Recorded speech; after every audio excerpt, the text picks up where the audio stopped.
Buenas noches a todos.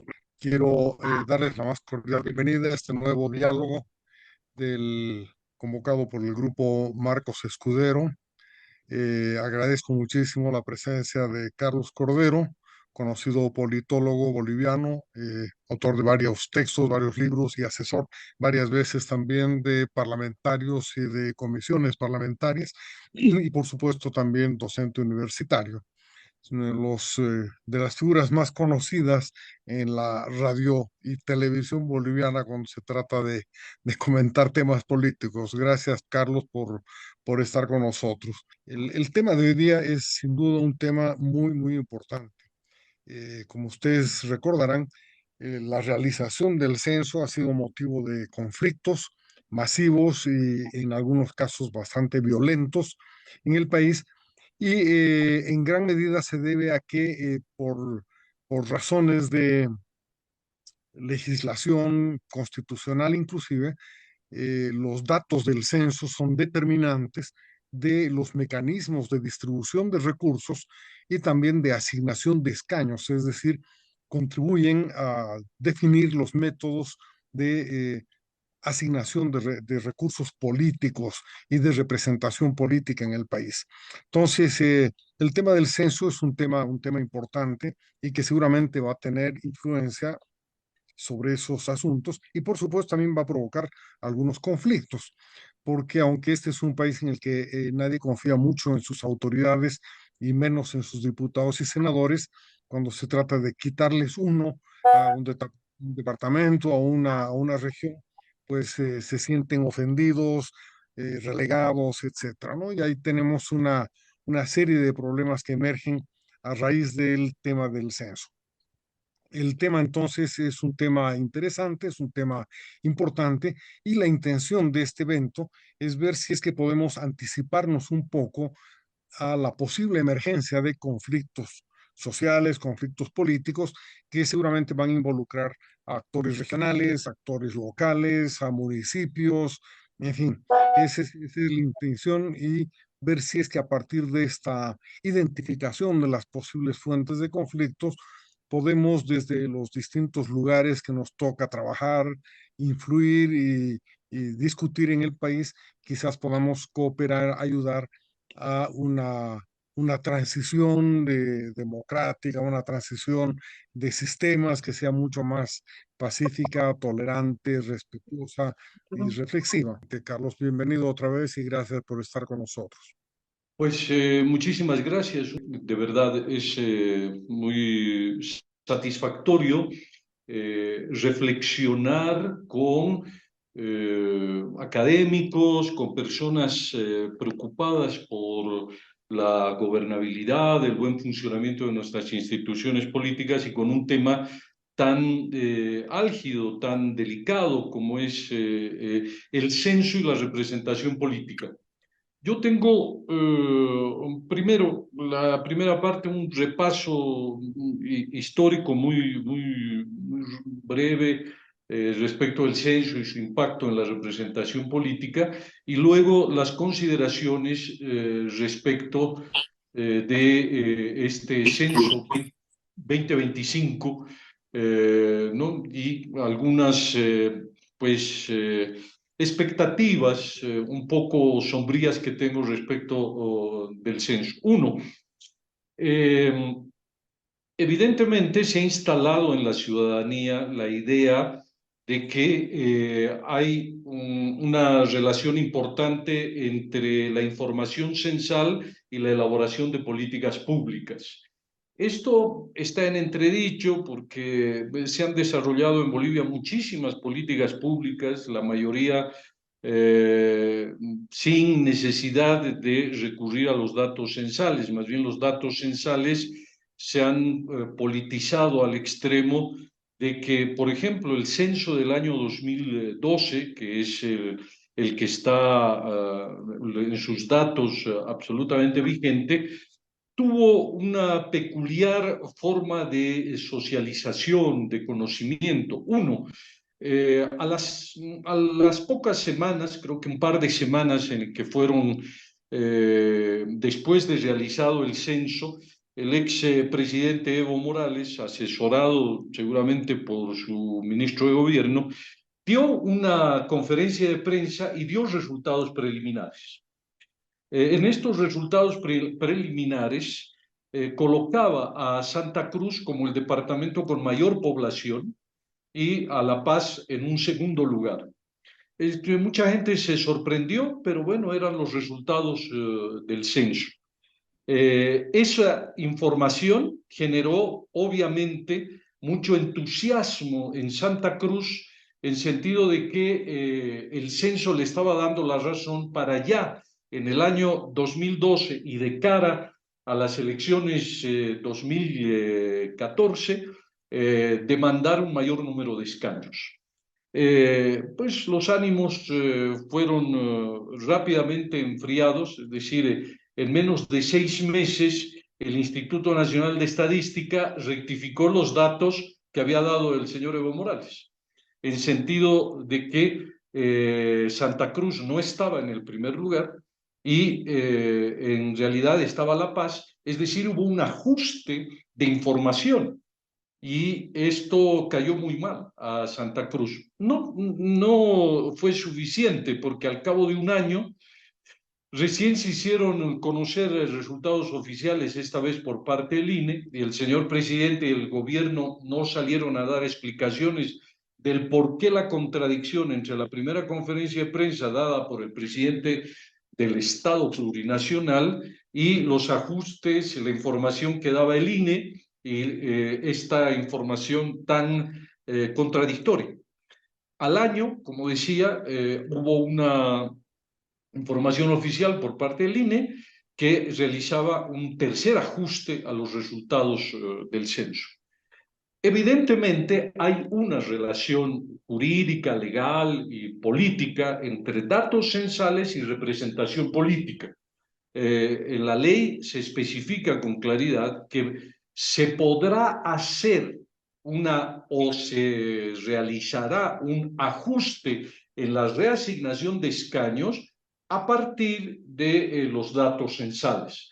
Y para eso se necesita una ley obviamente sancionada, elaborada por el órgano, en este caso, legislativo. También de manera muy rápida, cada vez que se han producido ajustes a la representación política, a la distribución de escaños entre los departamentos, se ha presentado una enorme conflictividad. La historia nos muestra que hay un solo departamento, en este caso Santa Cruz, que es el departamento que desde 1997, desde que se hacen los ajustes en la redistribución del número de escaños por departamento, es el único departamento que gana escaños. Para 1993 Santa Cruz tenía 17 escaños y para 1997 le van a dar 22. Para la tercera reforma o ajuste de escaños electorales, de 22 sube a 25. Y para el tercer ajuste de escaños, Santa Cruz de 25 llega a 28. Fíjense esta trayectoria. Desde 17 en 1993 hasta la actualidad con 28. Y inversamente, uno de los departamentos más castigados en términos de pérdida de escaños es Potosí. Para 1993 Potosí tenía 19 escaños y hoy día, miren este arco de tiempo en el 2020, Potosí tiene 13 escaños. Y así algunos departamentos han entrado en esta lógica. La mayoría, la totalidad, Pando, Beni, Chuquisaca, por supuesto La Paz, Oruro, Potosí, han perdido escaños, ¿no? Cochabamba, y creo, Cochabamba se ha mantenido estable en los 18 escaños que creo que tiene, y Tarija también de manera muy interesante, podemos decir, se mantiene en 9. Es el único departamento que a lo largo de todo este tiempo conserva los 9 escaños. Entonces, tenemos una realidad, una geografía, en sentido de que hay un solo departamento que gana escaños a lo largo de los últimos 20 años, y hay la mayoría de los departamentos que pierden escaños. La Paz, por ejemplo, que tenía en su momento, llegó a tener hasta 31 escaños, hoy tiene 29. Entonces, en estos procesos de ajuste, lo que queda claro es que hay un departamento que gana y varios departamentos que pierden escaños. La realidad es hoy día que producto del censo del 2024 y producto además de la asociación efectiva de la ley, se prevé que con los datos censales la Asamblea Legislativa vigente, actual, pues digamos, con el asesoramiento del Tribunal Supremo Electoral, proponga un nuevo reajuste de escaños y una ley sancione aquella redistribución. ¿Cuál es el contexto de esta decisión? Que Santa Cruz, desde hace mucho tiempo atrás, viene poniendo en la mesa de que por cuestiones de su crecimiento poblacional está demandando 5 escaños. Y hace de verdad mucha gala de argumentos en sentido de que lo mínimo que Santa Cruz debe recibir es 5 escaños. Toda la élite política cruceña, partidos políticos, no hay un solo ciudadano, yo diría, cruceño que no esté encarrilado en esta idea de que Santa Cruz, por ser el departamento con mayor población, mayor crecimiento, el motor del desarrollo, una economía pujante, qué sé yo, y además esta expectativa de convertirse en el líder político del país, que lo viene intentando desde hace muchos años, por lo menos debe tener, de los 28 que tiene, hoy día unos 33 escaños. El tema, que es conocido por todos y cada uno de nosotros y por lo que acabo de exponer, es que el sistema electoral y el sistema político tiene algunos candados o algunos nudos que no se pueden deshacer tan fácilmente. Si Santa Cruz reclama 5 escaños, hay que quitarle a alguien. Y hay varios analistas políticos, varias propuestas en distintos lugares del país que sugieren, por ejemplo, hacer una modificación no tan excesiva, digamos, quitar 3 escaños, ¿no? O 2 a La Paz, 1 a Chuquisaca, que es una de las propuestas más ecuánimes, digamos. Esto quiere decir que solamente se produciría un reajuste en 3 departamentos, Santa Cruz, La Paz y Chuquisaca, por ejemplo. No se tocaría a Potosí o a otros departamentos, ¿no? Pero se tendrían que hacer los ajustes de límites poblacionales en estos 3 departamentos. ¿Dónde surge la conflictividad? Uno, en sentido que Santa Cruz tiene la expectativa de 5 escaños. Pero si solo se le da 3, esto va a exigir un proceso arduo de negociación. Tal vez Santa Cruz siga la estrategia de Evo Morales, es decir, maximizar el pedido para, bueno, conformarse finalmente después de movilizaciones, bloqueos, protestas, con 3 escaños. El tercer, nudo de conflictividad es que si a Santa Cruz se le da 3 escaños, obviamente hay que quitarle, como se propone, las propuestas más sensatas, estoy diciendo, 2 a La Paz. Y eso también es un nudo problemático, porque La Paz, de tener 29, tendría que ceder 2 escaños. Y hay también, pues, liderazgos sobre todo de los movimientos sociales, que liderazgos vinculados a organizaciones también sindicales o exdirigentes políticos, que han manifestado que La Paz perdería 2 escaños por encima de su cadáver, ¿no es cierto? O sea, no están dispuestos a que La Paz pierda 2 diputaciones. Incluso la alcaldesa del Alto le han hecho creer algunos asesores, ¿no?, que el Alto no debería perder, más bien debería ganar un escaño uninominal. Imagínense cómo se empieza a congestionar mucho más o a enredar mucho más el problema. Entonces, hay en La Paz la percepción de que, primero, no debe perder escaños, segundo, que la conflictividad estaría presente, y más bien hay algunos criterios de que debería ganar escaños. Y en el caso de Sucre o los departamentos que tendrían que ceder uno, pues la conflictividad es algo que se verá. Este es el panorama. Entonces, ya un poco a manera de conclusión, para seguir reflexionando, primero, yo creo que esta actual situación de bloqueos, de semiparálisis que estamos viviendo, producto de un conflicto interno entre las facciones que existen hoy al interior del partido de gobierno, el ala edista y el ala arcista, que tiene como un eje central la nominación de las candidaturas hacia el 2025, esto podría tener un impacto en la realización del censo en menos de un mes y medio. ¿En qué sentido? Pues yo creo que el gobierno está buscando los pretextos como para postergar la realización del censo.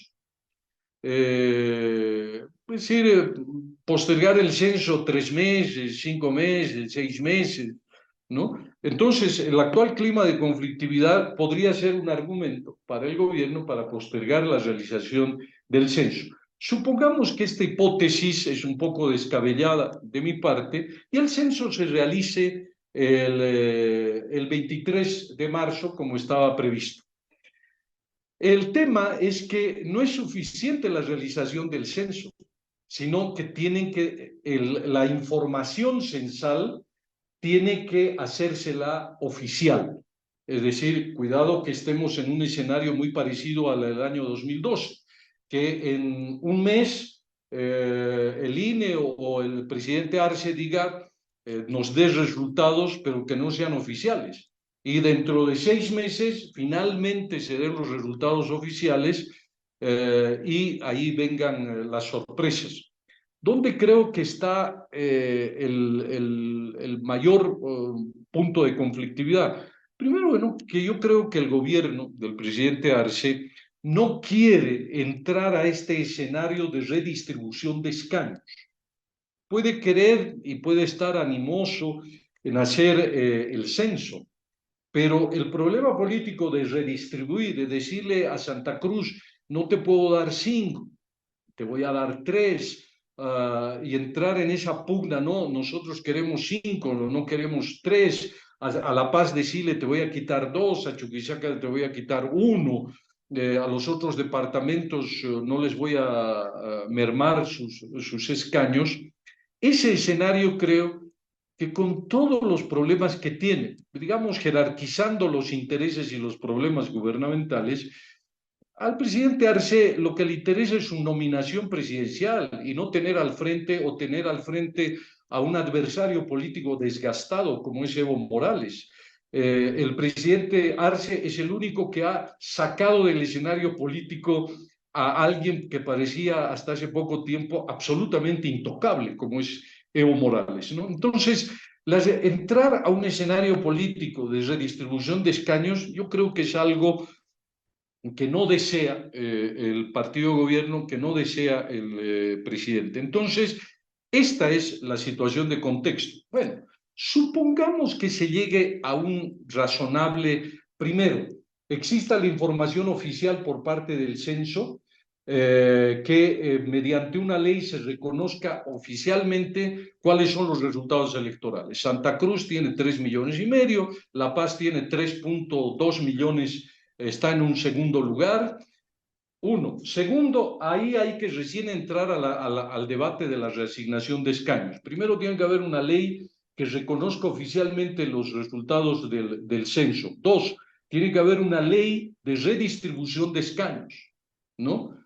Y todo eso creo que es un escenario de difícil o improbable realización. Por esto que les digo, yo creo que el presidente Arce lo que quiere es llegar a las elecciones 2025 en un escenario de competencia electoral, de proponer temas de índole política que le permitan reproducir el poder, pero no entrar en conflictividad con las regiones que le puede significar una confrontación, un clima de conflictividad. Entonces, creo que este es el escenario.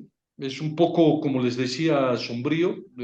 Puede que se realice el censo, pero los resultados y cómo la Asamblea Legislativa tendrá la gobernabilidad como para emitir, primero, reconocer los resultados oficiales. Segundo, entrar a una negociación, los partidos políticos, etcétera, que luego quede sancionado en una ley de redistribución de escaños. Yo creo que es un problema que demanda una solución, la reasignación de escaños, ni duda cabe. Carlos. Pero creo que el escenario para ese debate va a ser del 25 al 30, que además se va a casar con un tema de reforma de la Constitución Política del Estado. Entonces, esa es, no quiero llamarlo pronóstico, pero es una prognosis de lo que creo que va a ocurrir en el país. Un detalle adicional, ese hecho de que en Santa Cruz se haya realizado una especie de censo departamental, que estén posicionando la idea de que son 4 millones, el hecho de que Santa Cruz sea el departamento más movilizado para conseguir personas que coadyuven con la realización del censo. Fíjense que todo apunta que Santa Cruz tiene muchísimo interés en la realización del censo y los 8 departamentos restantes están preocupados por otro tipo de problemas, el bloqueo, las lluvias, la falta de dólares, no sé, los sectores más activos de la economía y de la sociedad. Ese es un planteamiento que hago y pues ojalá que sea lo suficientemente motivante para que entremos en un intercambio de criterios. Gracias.